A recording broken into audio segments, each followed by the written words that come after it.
As I mentioned, it's Wednesday morning, and my good friend Dr. Joe Congini on board with me. You talk about something for everyone. We're talking about Lock 3. Joe always has information for everyone. He does a great job of research for us. Dr. Joe, good morning. What do you have for us this morning?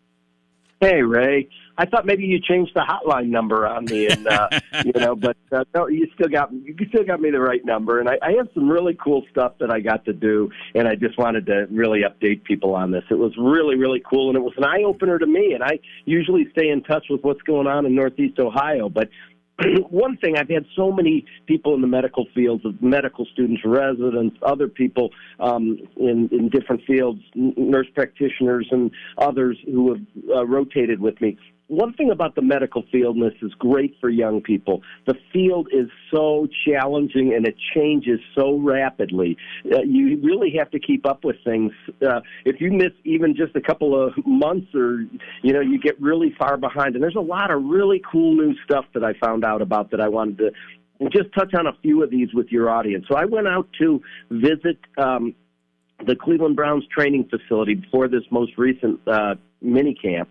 There was a meeting there with Neomed and some of the training people, and Dr. Jim Voos, who is the head team doctor of the Cleveland Browns.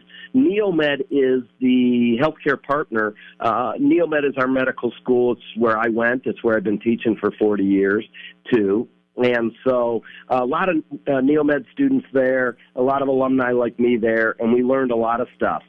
So when it comes to injuries, there's really three areas we look at. Injury treatment, what's going on in treating injuries, what's going on in evaluating injuries, how do we make better assessments, quicker assessments.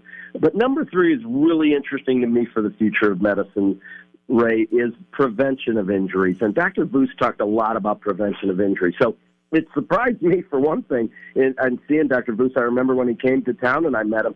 He is in his 12th year already with the Cleveland Browns. Last year, he was the immediate past president of the NFL head team physician group. And so he's really matured very nicely. He's doing a great job. But one thing I wasn't aware of is he was telling us about a $20 million fund from the Haslam Sports Innovation Center to kind of find out answers to those three questions I talked about.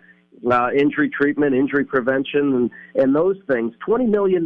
And so they are utilizing medical students from our medical school at Neomed, residents and others from UH to do some of this research, and Dr. Voos is overseeing a lot of it. And so a bunch of different areas that we looked at in cardiology, neurology, emergency medicine on the sidelines, and, of course, sports and orthopedics.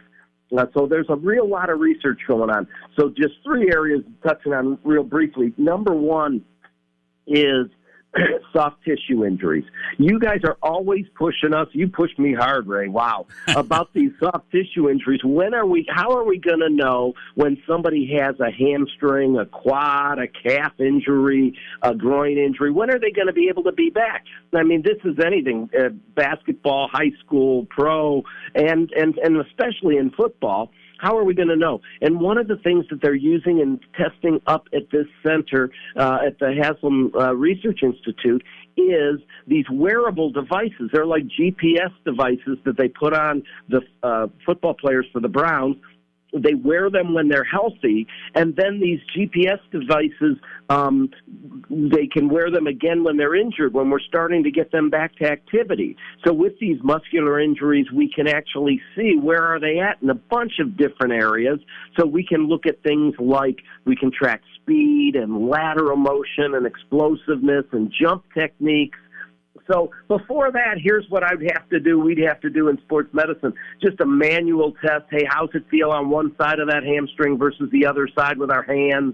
And then we'd say, go out 75%, see how you feel today. And there was really a high risk of re-injury, not knowing exactly where they were in improvement. You'd say, well, why didn't you do MRIs? Well, many of these soft tissue injuries, unless there's a tear, you're not going to see much on an MRI.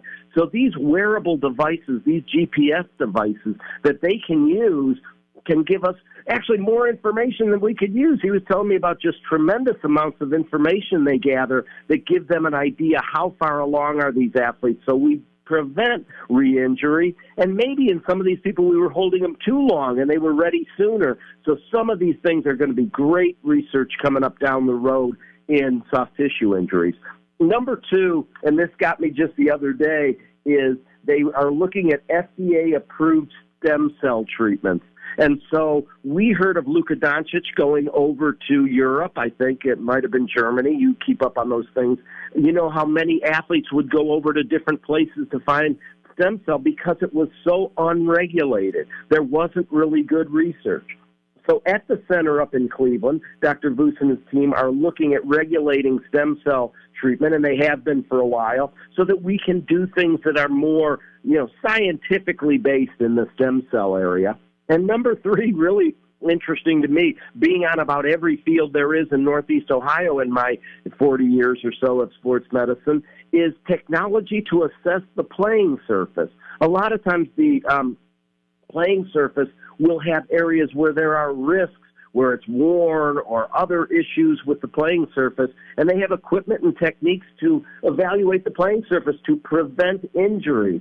And I think one of the coolest things is not only treating and evaluating injuries, it's the prevention of injuries that this center is doing. So I would say, gosh, when I got out of there, and there were so many other things I learned. I said, geez, I have to tell this audience and a guy like Ray Horner some of the things going on.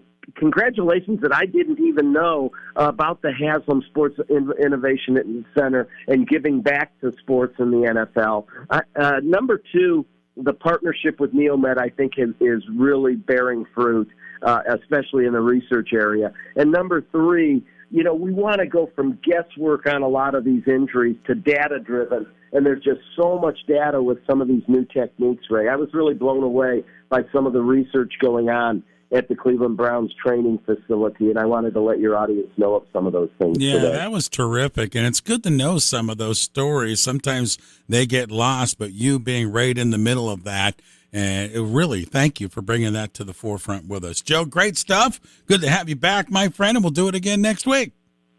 Thanks, Ray. Talk to you next week. You got it. Dr. Joe Congini. He's been part of this morning show, by the way, for 30 years. Dr. Joe Congini Sports Medicine Center, Akron Children's Hospital Sports Medicine Center.